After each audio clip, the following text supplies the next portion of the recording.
For those of you who don't know me, I'm State Representative Len Greene. I represent the 105th District, which is Beacon Falls, Seymour, and a part of Ansonia.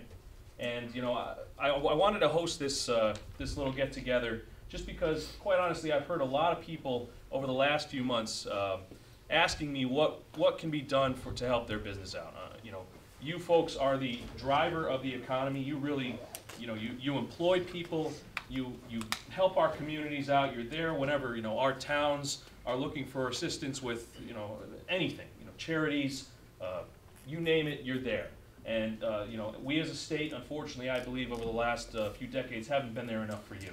So for those of you who aren't familiar with it, this past legislative session, we instituted a few pieces of legislation that I think were good first steps to try to help you out, particularly those of you who own small and mid-sized businesses, because I think sometimes we get lost in the larger picture when we look at job creation bills that might look for thousands of jobs here or there, or trying to get huge corporations into the state. And sometimes, you know, the legislature in particular over the last couple decades has forgotten you. So we had that special session as well in October, and we passed a few more bills that I thought, you know, might be pertinent to some of your businesses and that may actually help you out in the long run. But without any further ado, I just want to introduce Ron Angelo. Thank you, Representative Greene. And thank you all for coming today.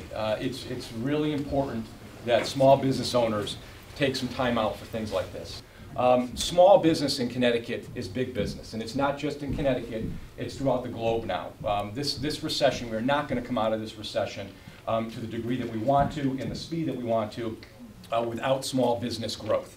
The large businesses are going to grow organically, we know that, but they're going to make other strategic decisions. The small businesses, those of you who are embedded in the community, are very, very important to what we're doing here. And the message you're going to see here today is we've now put in programs and initiatives and a lot of capital at hand for you to use.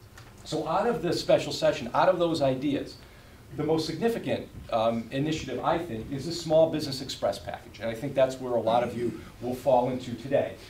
It's a very aggressive stance. $100 million was committed to this, an unprecedented amount of money for small business. $50 million a year for the next 2 fiscal years for businesses of 50 or fewer employees. 3 options. Again, this is what we heard from business. Access to capital. So we put in a revolving loan fund option. And I'm going to get very specific with these in a little bit. Revolving loan fund option, job creation incentive programs, matching grant programs. All of those we heard from businesses were important, and those are the sort of things we put in place. Step Up, which is a program administered by the Department of Labor, which is a workforce training program for new workers, not incumbent workers, but new workers coming in, and it gives assistance both on training and on salary. So that's going to be an important initiative, which I'll talk about. Job Creation Tax Credit Program. We also heard from businesses, besides access to capital, an additional incentive for actually bringing in employees, and a very strong commitment of $20 million a year was put forth on that. And again, I'll get into the more specifics. Our manufacturing reinvestment account. We wanted to make sure that businesses, particularly on the manufacturing side, had some sort of goals and objectives and what they were trying to do as far as enhancing the machinery and equipment, updating the facility. So we retooled this particular account. And then agricultural support. Agricultural industry is very, very big here in the state, and one that we weren't really paying a lot of attention to. And we put aside a $5 million a year commitment for the agricultural industry.